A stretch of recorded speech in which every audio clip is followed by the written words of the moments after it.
Good morning, students. Hello, everyone. Hope you all are fine at your home. So, let's start today's class. We have already done four chapters from your science book: chapter 1, chapter 2, chapter 3 and chapter 5. ये चारों chapter मैं आपको पढ़ा चुकी हूँ अब तक. Chapter 1, chapter 2, chapter 3, chapter 5. Chapter 4 मैंने नहीं करवाया था, छुड़वा दिया था, वो मैं बाद में करवाऊँगी. तो अभी तक जो चैप्टर हुए हैं, chapter 1, chapter 2, chapter 3 and chapter 5. अब now will start the next chapter. Chapter 6, combustion and flame. This is chapter 6 from your science book, combustion and flame. Now you can see on your screen there are two images. One side candle flame, second side is coal. So coal को जलाते हैं जब, तो दोनों ही sides में क्या common है कि in the both side you can see the flames, मतलब आप लाइट देख सकते हैं, shining light. So these two are the part of the chapter combustion and flame. ये जो साइड में कोल्स बर्न होकर जो लाइट प्रोड्यूस हुई है ये कंबशन है, और कैंडल में जो ऊपर बर्निंग से प्रोड्यूस हुई है फ्लेम है. तो both are approximate similar. That's why the chapter name is combustion and flame. Now what we will study in this chapter, the topic which we have to cover. First one is combustion and its type. Second, ignition temperature. Third, conditions for combustion. Then about fire extinguishing, how we can stop the fire. And at last we'll study the types of combustion. ठीक है. और first we'll study definition of combustion and different substances based on the combustion. So now we'll start the chapter topic one by one. So the first topic will be combustion. What is combustion? We'll study. You can see a image on your screen. Here a student is burning magnesium ribbon. इसमें magnesium ribbon को जलाया जा रहा है.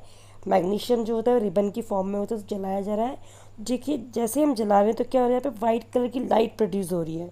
This is it is called combustion. अब दूसरा example है, देखिए आप स्क्रीन पे, यहाँ पे कोल जो कोयला होता है उसे जलाया जा रहा है, बर्न किया जा रहा है. तो ये भी क्या, this is also an very good example of combustion. तो आप समझ चुके हो कि मैं क्या कहना चाहती हूँ आपको. ये कंबशन का मतलब क्या है, किसी भी सब्सटेंस को बर्न करना, जलाना, दैट इज़ कॉल्ड कंबशन.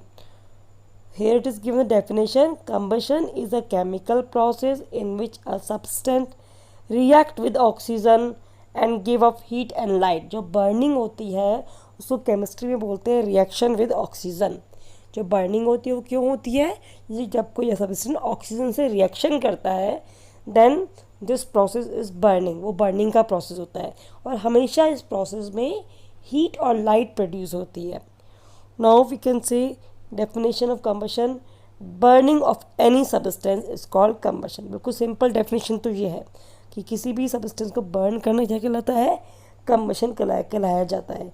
यहाँ पे पिक्चर में जो कोल दिखाया गया, कोयला, तो कोयले के लिए भी अगर कोयले को जलाएंगे तो भी क्या है, कंबशन है. तो ये भी मैंने आपको समझा दिया कि combustion is a chemical process, और ये केमिकल प्रोसेस है, इसमें रिएक्शन हो रही है ऑक्सीजन से. केमिकल प्रोसेस जो होते हैं वो परमानेंट चेंज होते हैं, chemical change. Another definition of combustion we can say a chemical change taking in presence of oxygen in which both heat and light is produce at same time and combustion of substance is also change. क्योंकि जो भी chemical change होता है उसमें जो substance जो होता है वो चेंज हो जाता है, क्योंकि वो परमानेंट चेंज होता है. वापस से हम जो है जो रिएक्टेंट था उसे हम नहीं बना सकते. दो तरह के चेंज होते हैं, फिजिकल और chemical change. Physical change permanent नहीं होता, वापस शेप चेंज कर सकते हैं हम. फिजिकल चेंज दोबारा रिवर्सिबल हो सकता है, बट केमिकल चेंज मोस्टली जो होते हैं रिवर्सिबल नहीं हो सकते, दोबारा से सेम कंपाउंड नहीं बन सकता. और कंबशन के बेस्ट एग्जांपल हैं burning of coal, paper, candle etcetera. अगर आप पेपर को जलाते तो क्या आप दोबारा पेपर बना सकते हैं उस जले हुए पेपर से? नहीं. This is that's why it is a chemical process जिसे हम वापस नहीं रिपीट कर सकते. So combustion is a process, chemical process in and it occurs in the presence of oxygen and produce heat and light. Now you can see on your screen there are two pictures. Now tell me which out of both do you think is combustion. इन दोनों में से किसको हमें combustion कहना चाहिए? जो first picture है उसमें कोल बर्न हो रहा है, सेकंड पिक्चर में एक बल्ब ग्लो हो रहा है।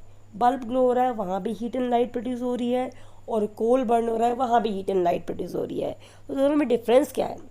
मेन डिफरेंस दोनों में ये है कि जो कोल है वो बर्न हो रहा है, जलाया जा रहा है, उसकी रिएक्शन ऑक्सीजन से हो रही है, जबकि जो इलेक्ट्रिक बल्ब है वो इलेक्ट्रिक एनर्जी को हीट और लाइट एनर्जी में कन्वर्ट कर रहा है। वो एक कन्वर्जन है लाइट एनर्जी का।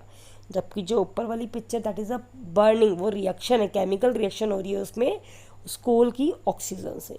तो that is called combustion. Now next topic is what are the condition required for combustion. अब हम बार बार पढ़ रहे हैं कंबशन। तो कंबशन होता मतलब किस वजह, मतलब क्यों होता है, क्या क्या कंडीशंस होती हैं इसकी, कब कंबशन हो सकता है, कंबशन के लिए क्या कंडीशंस होती हैं, मतलब conditions required for combustion. First, जो सब्सटेंस है दैट शुड बी कंबस्टिबल। दो तरह के सब्सटेंस होते हैं, कंबस्टिबल और ये मैं अभी आपको पढ़ाऊंगी इसके आगे, कंबस्टिबल एंड इनकम्बस्टिबल। और next, supporter of combustion which is oxygen gas, कि कंबशन तभी कब होगा, ऑक्सीजन गैस की प्रेजेंस में ही होगा। अगर ऑक्सीजन गैस वहाँ प्रेजेंट नहीं है उस सराउंडिंग में तो कंबशन नहीं हो सकता। नेक्स्ट, इग्निशन टेम्परेचर जो है इग्निशन होना चाहिए। अब ये सब चीज़ें क्या है, कंबस्टिबल का मतलब क्या है, इग्निशन टेम्परेचर का मतलब क्या है, तो वन बाय वन ये हम पढ़ेंगे। बट कंडीशंस क्या क्या हैं इसकी? First, combustible substance, second, presence of oxygen, and third is ignition temperature. Condition ये तीनों है। अब इनका मीनिंग क्या होता है that will study one by one. So let's have a look on the screen. A boy जो है, एक साइड लेफ्ट साइड में जो बच्चा है उसके हाथ में पेपर है, वो उसको बर्न कर रहा है। दूसरी साइड में जो बच्चा है उसके पास एक ग्लास है, ग्लास का पीस, वो उसे बर्न कर रहा है। तो इनमें से कौन सा है जो बर्न होगा? पेपर इजीली बर्न हो जाएगा। तो जो सब्सटेंस इजीली बर्न हो जाते हैं उन्हें बोलते हैं कंबस्टिबल सब्सटेंस, और जो नहीं हो पाते वो क्या होते हैं? इनकम्बस्टिबल सब्सटेंस, जो एयर की प्रेजेंस में बर्न नहीं होते, और जो बर्न हो जाते हैं एयर की प्रेजेंस में they are combustible substance. So I think now you have understood that on the basis there are two type of substance, the basis of combustion, combustible, non-combustible, या incombustible या non-combustible, same चीज़, हम कुछ भी बोल सकते हैं इसको, combustible and non-combustible। तो आपका वो फर्स्ट पॉइंट का मीनिंग समझ में आ गया। फर्स्ट पॉइंट क्या था कि सब्सटेंस शुड बी कंबस्टिबल। तो उस कंबस्टिबल का मतलब यही था कि सब्सटेंस ऐसा होना चाहिए जो एयर की प्रेजेंस में बर्न हो सके। कंबस्टिबल की डेफिनेशन क्या होगी? Substance that catches fire easily, जो बहुत ईजिली फायर कैच कर जाए, ऑक्सीजन प्रेजेंस में जल बर्निंग हो जाए। फॉर एग्जांपल कैरोसिन, पेट्रोल, ये क्या होते हैं? कंबस्टिबल सब्सटेंस होते हैं। जैसे आप देखिए पेट्रोल पंप के सामने आसपास लिखा होता है नो स्मोकिंग। क्यों? क्योंकि पेट्रोल एक ऐसा सब्सटेंस है कि हल्की सी भी, कहीं से हल्का सा भी अगर बर्निंग का कुछ भी उसको मिला पार्ट कंपोनेंट तो वो जल्दी से वहाँ पे आग लग जाएगी, फायर लगने के चांसेस होते हैं। इसीलिए पेट्रोल, कैरोसिन, इन सब चीज़ों से कुछ चीज़ों को फायरिंग करने वाली ऑब्जेक्ट्स दूर। कैरोसिन और पेट्रोल, इनके पास अगर हम बर्निंग मैच स्टिक लाएंगे तो बहुत जल्दी इसमें आग लग जाएगी, फायर हो जाएगी। का रीज़न क्या है? बिकॉज कैरोसिन और पेट्रोल आर कंबस्टिबल सब्सटेंस। अब देखिए नेक्स्ट है non combustible substance that does not catch fire easily, जिनमें फायर लगाना बहुत मुश्किल काम होता है। कभी आपने देखा है कि आप बर्निंग मैच स्टिक पत्थर के पास ले जाए, पत्थर अपने आप जलने लग जाए? बर्निंग मैच स्टिक की वजह से कभी वो पत्थर नहीं जलेगा। या ग्लास, कांच और लकड़ी भी है, लकड़ी जलती है पर लकड़ी को जलने में थोड़ा टाइम लगता है। और तो जो टाइम, जिन्हें ज़्यादा टाइम लगता है वो सब क्या है? इनकम्बस्टिबल। अब देखिए नेक्स्ट कंडीशन थी जो कंबशन के लिए, वो थी इग्निशन टेम्परेचर। तो what is ignition temperature? It is the lowest temperature at which substance catch fire. कोई सब्सटेंस कितने टेम्परेचर पर फायर को कैच करता है, वो जो लोएस्ट टेम्परेचर है जिस पे वो फायर लगना स्टार्ट हुई, that is called ignition temperature for that substance, and it is different for different substance. Simple चीज़, देखिए लकड़ी में भी आग लग जाती है लेकिन जलने में टाइम लगता है लकड़ी को, यानी कि लकड़ी को हमने तुरंत मैच स्टिक डाली और जल गया, जबकि जो कैरोसिन है वो बहुत जल्दी जलता है। अब ऐसे ही पेट्रोल जो है वो ज़्यादा इजीली फायर कैच करता है इवन देन द केरोसिन। अगर हम केरोसिन और पेट्रोल दोनों कंपेयर करें तो सबसे जल्दी आग किसमें लगती है? पेट्रोल में। इट मीन्स पेट्रोल का इग्निशन टेम्परेचर कम होता है। ठीक है, एक और एग्जांपल है dry leaves and wet leaves. देखो दो तरह की लीव्स यहाँ पे दिखाई गई हैं। ऊपर वाली ग्रीन कलर की लीव्स जो है वो वेट लीव्स हैं, और जो नीचे वाली लीव्स हैं सूखी हुई लीव्स हैं, ड्राई लीव्स हैं। इन दोनों में अगर हम बर्निंग मैच स्टिक लेके जाएँ तो जल्दी कौन सी जलेंगी? सूखी हुई पत्तियाँ, dry leaves. It means dry leaves का इग्निशन टेम्परेचर कम होता है, वो कम टेम्परेचर पर ही जलना शुरू हो जाती हैं। मतलब कुछ जैसे ही उसको बर्निंग मैजिस्टिक उसके पास लाएंगे वो तुरंत जलना शुरू हो जाएंगी, उन्हें ज़्यादा हीट करने की ज़रूरत नहीं है।